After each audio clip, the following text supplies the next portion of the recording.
ვნებად გაბნეული სიკეთის ამოკენკვის უთქვამს თავმდაბლობი და სიკეთით გამორჩეულ წერა რებაზინანიშვილს ჩვენ მეოთხე ბ კლასის მოსწავლეებს ძალიან გვიყვარს მისი შემოქმედება. ბევრი მოთხრობა წავიკითხეთ და შევიყვარეთ მისი გმირები. ვეცდებით, რომ მის მოთხრობებსა თუ ჩანაწერებში გაბნეული სიკეთის, სიყვარულისა და ერთგულების მარცვლები ვიპოვოთ. ამოვკენკოთ, შევირგოთ და გამოვიყენოთ ჩვენი ოჯახის, სკოლისა და ქვეყნის სასიკეთოდ.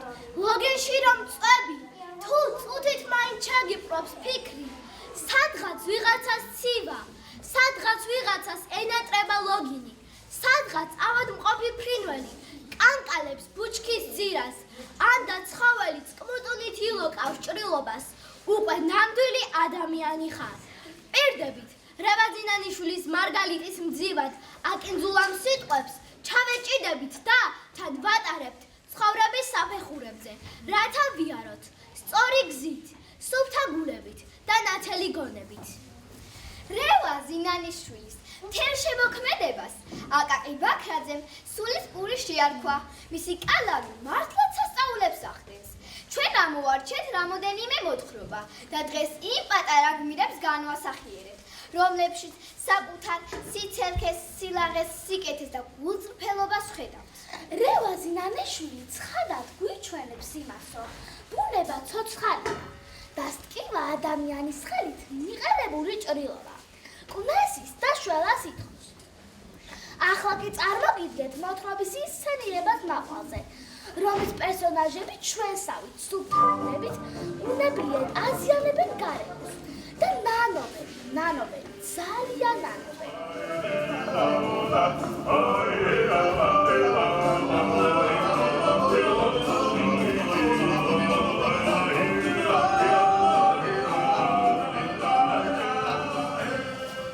იმ დღეს იცით რა გადაგხვდა თავს ბიჭებს? წავედით მაყვალზე.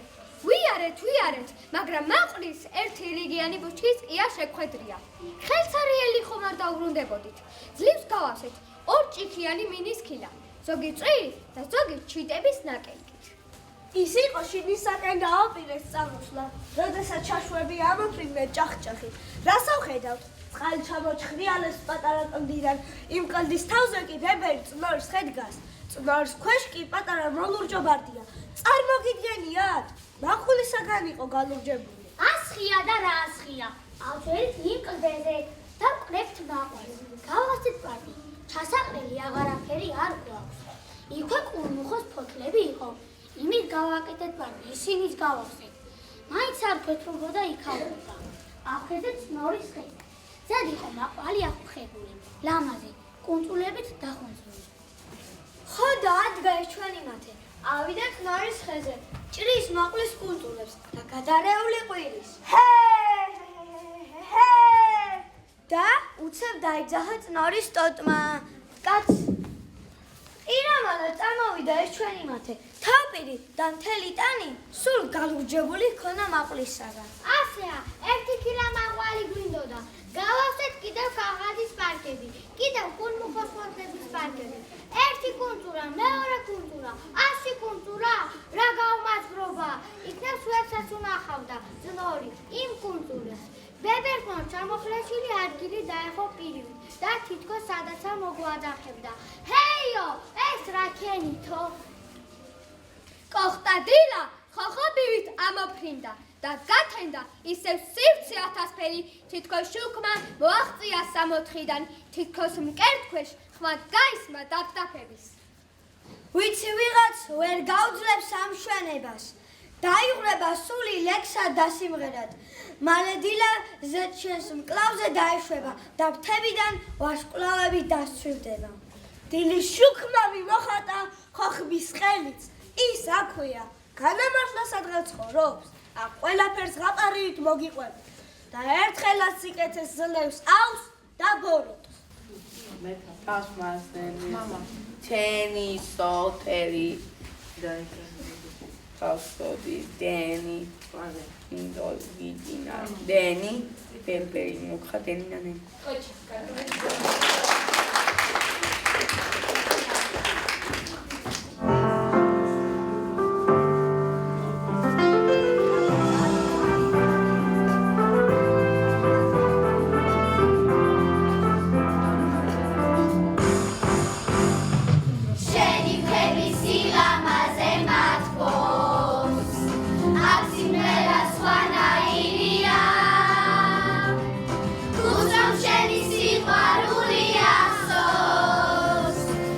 ეს რომ ჩვენი საქართველოა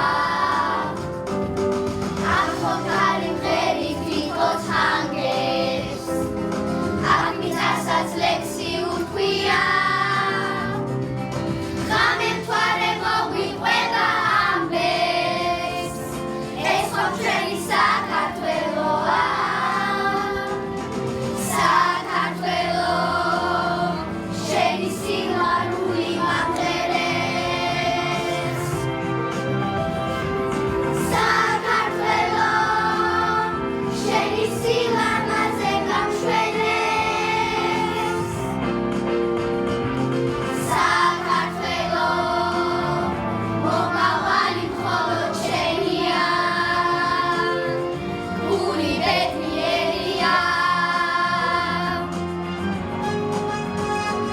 შორსა ვარ და მაინც შენზე ვადრობ შენ სიყვარულს ვერნი შემიცვლის საიდუმლოს ყველა შენ რომ განდოს შენი ძეს და თითქოს ფერს იზლის სხვა რა გინდა რომ ინადროს გულმა სამშობლო ხომ ერთადერთია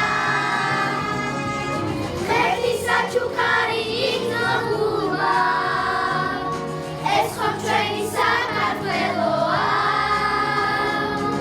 საქართველო შენი სიყვარული მამღერებს საქართველო შენი სილამაზე გამშვენებს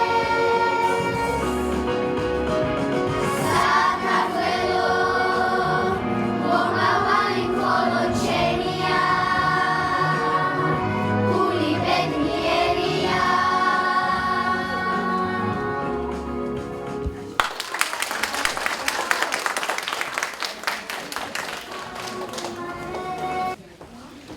პატარების აღზრდაში უფროსები იღებენ მონაწილეობას და დიდი გავლენა აქვთ მათ ჩვენზე.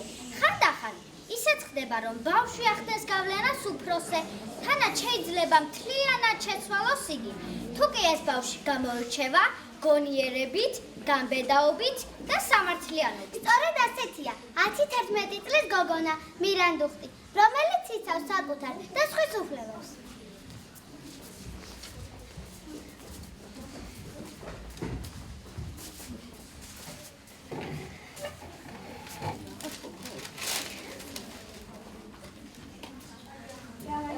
გამარჯობათ. ამიწობეთ.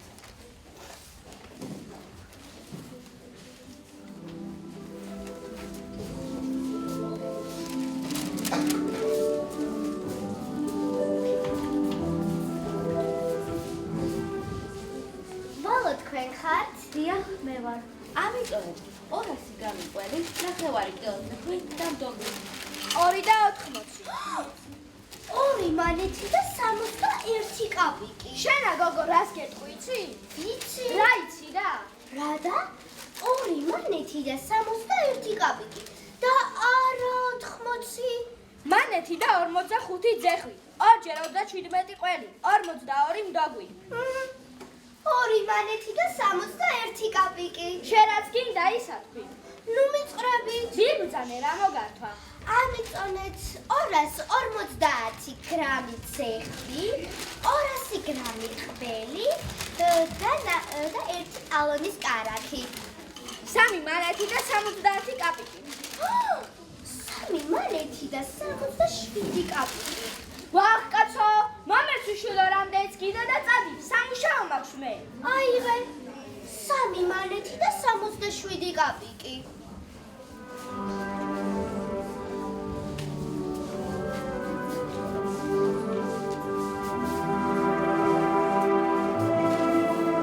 ნახე, რა პატარა და სიმფრიფანა იყო, მაგრამ დააკვირდი, როგორ ქალბატონი ვიდადის.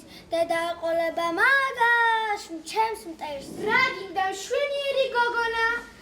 შვილი მყავს მაგის ტოლი, თავს ვერ აღები. უფროსებთან ამდა ხავარი. კარგი იქნება და სულაც რომ არ მიმეცა არაფერი. რატომ გზავნიან მაღაზიაში მაგორდენებს? დედა არ ჰყავთ, მამა არ ჰყავთ. არა სალიათ. იმ დღიდან და აი იმ დღიდან გამოჩნდებოდა გოგონა და გამყიდველი ქალები სიცილით აცნობებდნენ გერონტს. მოდის გერონტი, მოდის! მოვიდეს და მოვიდეს, მაგის თანები მინახავს. გულს იმხნევებდა გერონტი, მაგრამ მაინც ეთყობოდა რომ ღელავდა. გამყიდველი ქალები გაცხაფულები იყვნენ, ელოდებოდნენ, ახლა რა მოხდებოდა. გერონტის კი ნერვულობისგან აწონვაც ავიწყდებოდა და ანგარიშიც. გოგონა კი კარნახობდა. მოდის გერონტი, მოდის!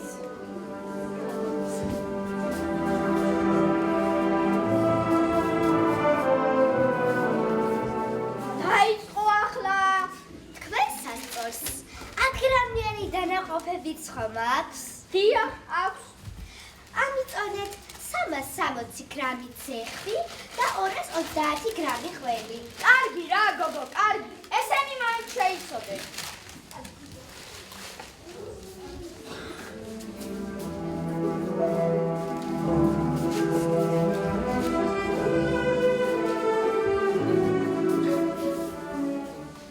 გავიდა დრო. გერონტიც ნელ-ნელა მშვიდდებოდა და თითქოს უფრო სუფთა და მოწესრიგებულიც გახდა. გალსტუკის გაკეთებაც დაიწყო და თმასაც ლამაზად ივარცხნიდა. დრო გადიოდა, გოგონა კი არ ჩანდა და აი ერთ დღესაც მაღაზიაში შემოვიდა.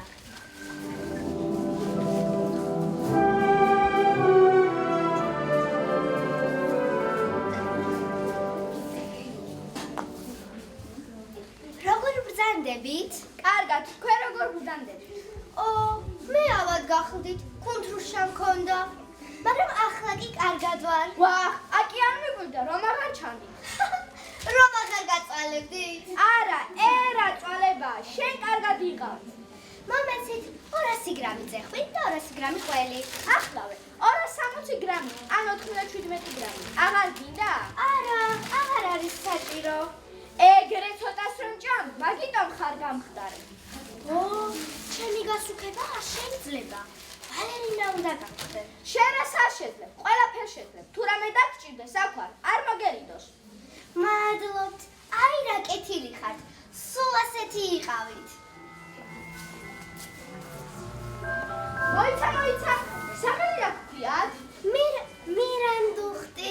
მირანდა? არა, მირანდუხტი. ვახ, კაცო!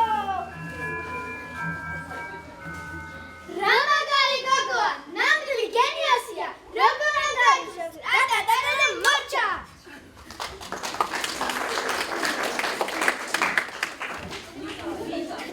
იმ დღიდან მეგობრები გახდნენ გერონტი და მირანდუხტი. გერონტის რაღაცებია გადანახული მირანდუხტისთვის, მაგრამ ვერაფრით ვერ მოაწონა გოგონას.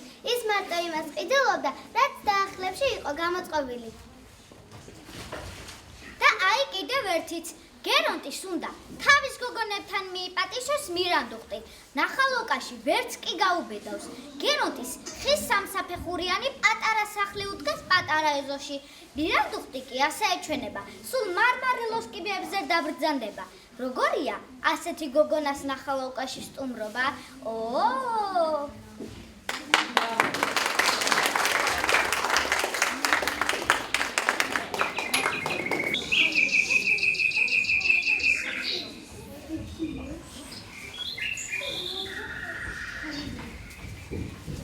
ფრინვალის ლოცვა გაგიგონიათ? რატომ გაგიკვირდათ? ხო, ფრინვალის ლოცვა. დედობრივი სიყვარული მათაც იციან. და თუ ჩიტუნიან შვილებს არას დაუშავებ, ისიც აუცილებლად დაგლოცავს. ქვეყანა ავსებულად კი წავილი. წადი კაცო, შენ დაგრიფე, ეს შვილიშვილები რომ იხარია, მურაბები არ უნდათ? ზამთარი რომ დადგება, თავს რომ ჩამოყრის, ქარი რომ დაუზუზუნებს და ჩაი რომ გაგემრიელდება, რა უნდა მივატანებინოთ იმ ჩაიზე? ქალო, რამდენჯერ უნდა მითხრა? ცოტა ხანს დამაცადე და წავალ მეთქი.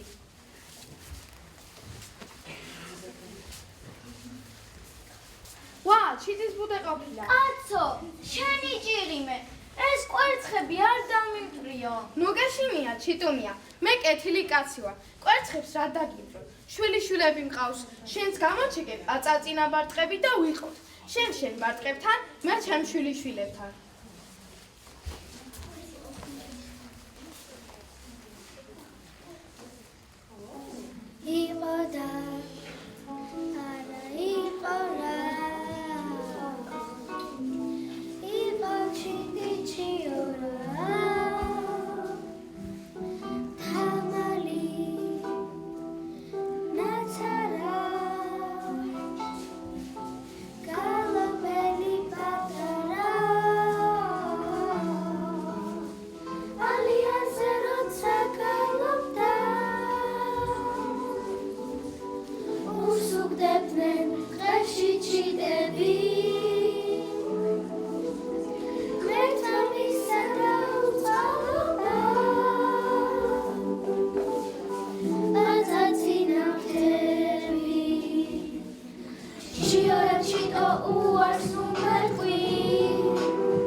მადლობა ამ სიკეთისთვის.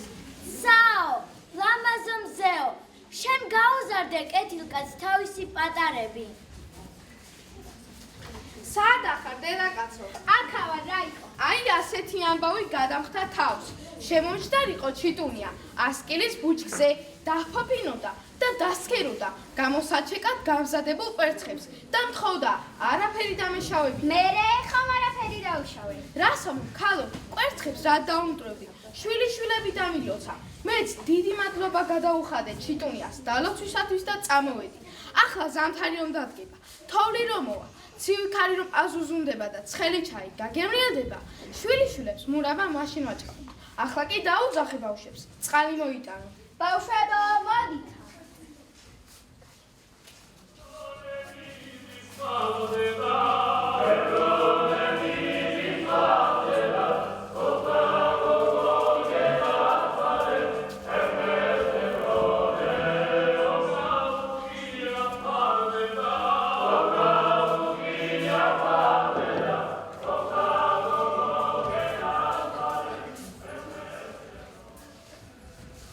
ნაკადული მორბოდა, ვითირემი ქორბოდა, ნაკადული მოქროდა, გადამძნარი ოქროდა.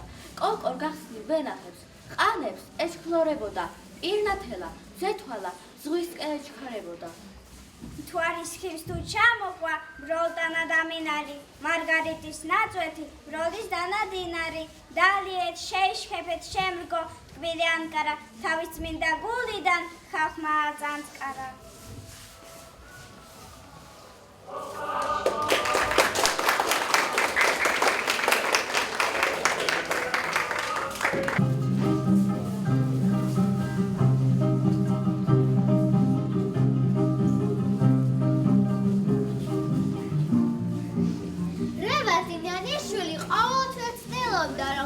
და ყველაფერში შეემჩნია სილამაზე, შვენიერება.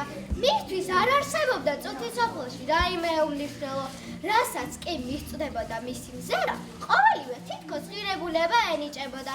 რევაზნიანიშვილმა შეძლო განსხვავებული კუთხით და ენახებინა ჩვენთვის ეს უთვალოვფერიანი სამყარო. მის მოთხრობებში განსაკუთრებით გამოირჩევა ნეკაჩხლის წითელი ფოთოლი. ნეკაჩხლის ერთი დიდი ფოთოლი იყო და წითლად ღუდღუდებდა ტყის ბინჰაერში.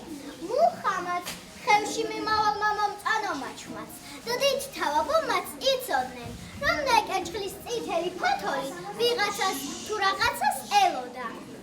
ვისელი შესაბრალო, წამოდი ჩემგან, თუ შენი ოდესგან ნაწყენი ხარ, ქვემო ჩაგიყვან, ულამაზეს ადგილებს გაჩვენებ და საცა მოგეწონება იქ დარჩი. ნეტა ვისელი სასტუტუცი, არ უშენია თავისი ანების გვერდით იყოს. მე კი იცი რა მაბრაზებს, ეს ჯანსუსტი, ყოველთვის ხმაურზე მოცახცახე ფოთოლი.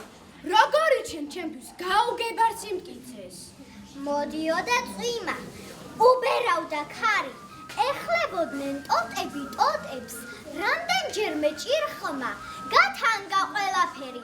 ნეკერჩხლის წითელი ფოთოლი კი ისევ მოლოდინით იყო სავსე და მხოლოდ ოდნავ შესამჩნევად ეღუნებოდა მხრები.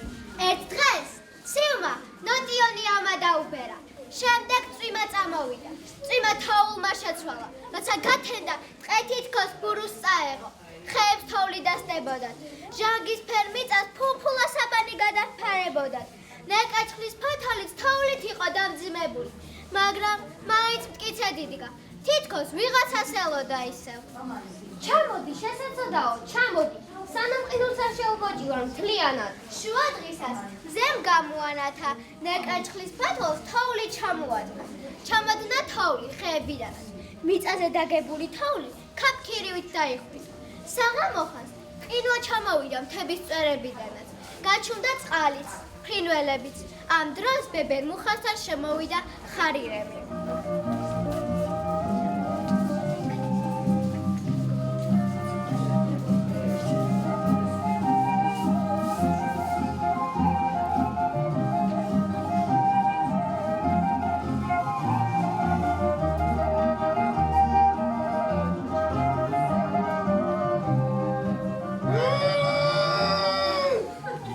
აი თურმე ვის უცდიდა?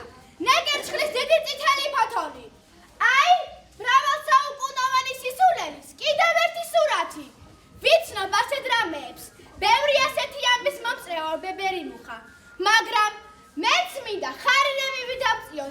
დავიბღალო. ისე დავიბღალო, რომ ტანია ებურცხოთ გაშტერებულ წიფლებსა და რცხილებს. მაგრამ რომ არ შემიძლია, დგავარ ჩუმა და კვირტების უბეები ნელ-ნელა წვეთებით მევსება. ეს წვეთები ჩემი ცრემლებია.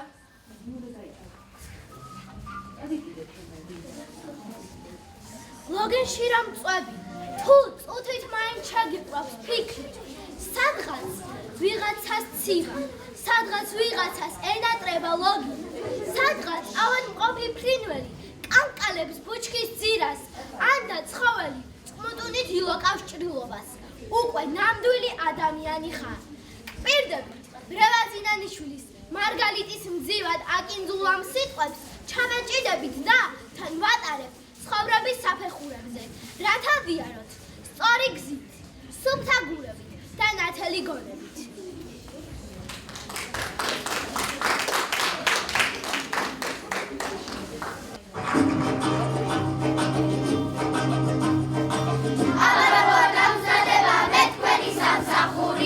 დაილოცოს ყურძენი და ყურმარილი კახურიო, შემდელა ერთმანეთი გულში დარდი დამჩენია, ჩემი ხარ და არ გაგიშვენ მეტი რაღა დამჩენია. ჰარულალო, აირა ჰარულალო, აირა ჰარულალო, აირა ჰარულალო, გორგანი მელალო, არხი ჰარულალო.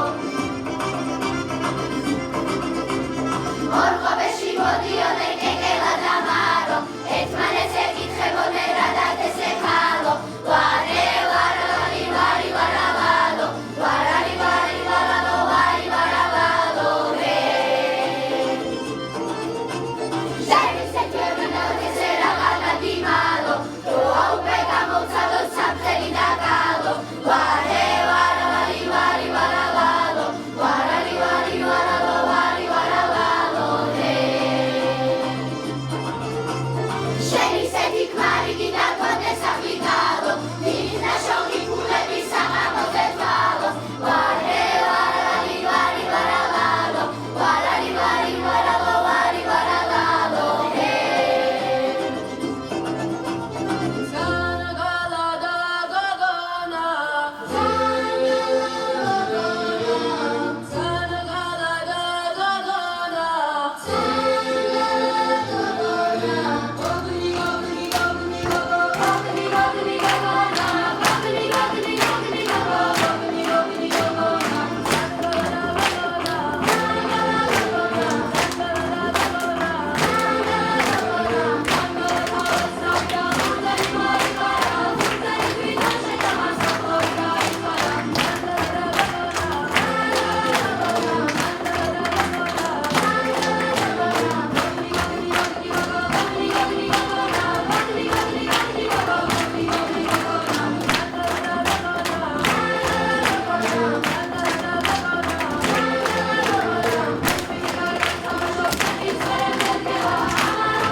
მოგესალმებით კიდევ ერთხელ ყველას და მადლობას მოგახსენებთ მოგზანებისთვის.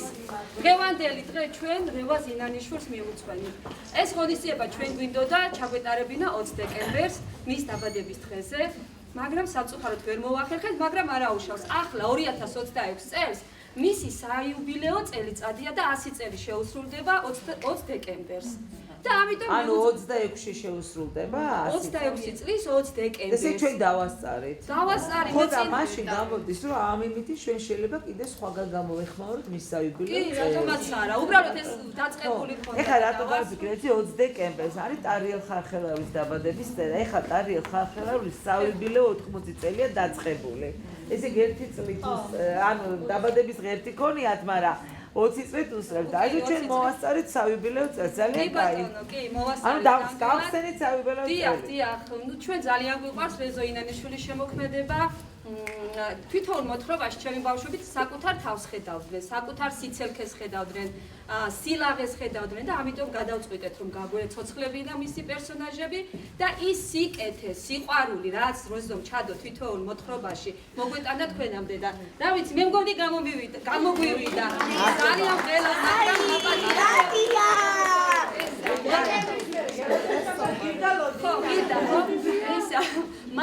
მადლობა ყველას ჩართულობისთვის, ჩემს მშობლებს, მუდმივი მხარდაჭერისთვის.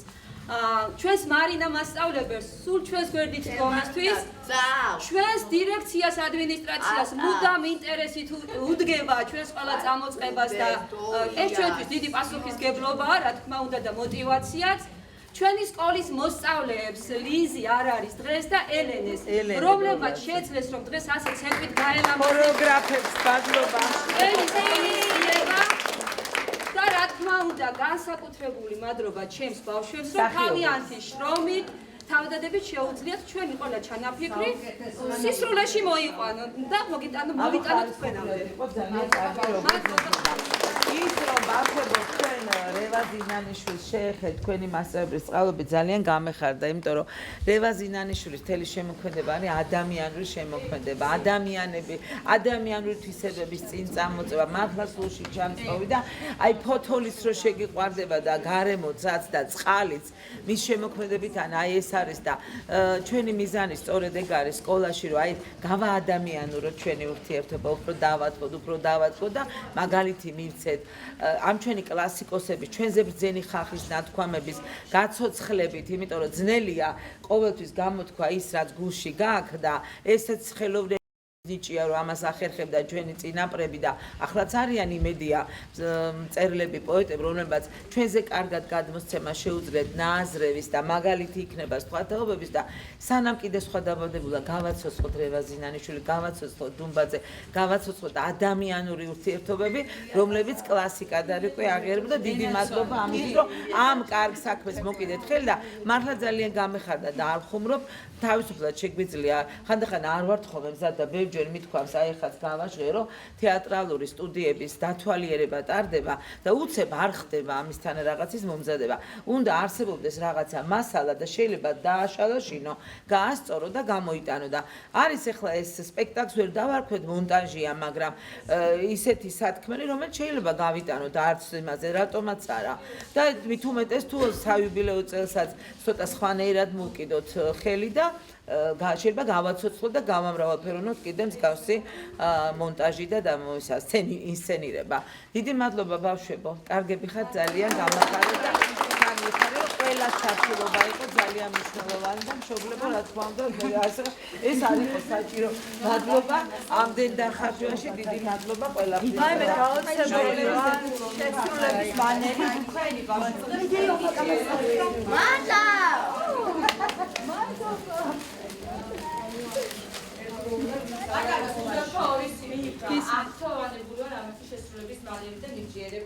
ბევრი მოსწავლე მართლა აღმოჩენა იყო და გილოცავთ ამ არაჩვეულებრივ გამოსვლას და მადლობა ესეთი განწყობით რომ მივდივართ აქედან.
Andrea! Ha ha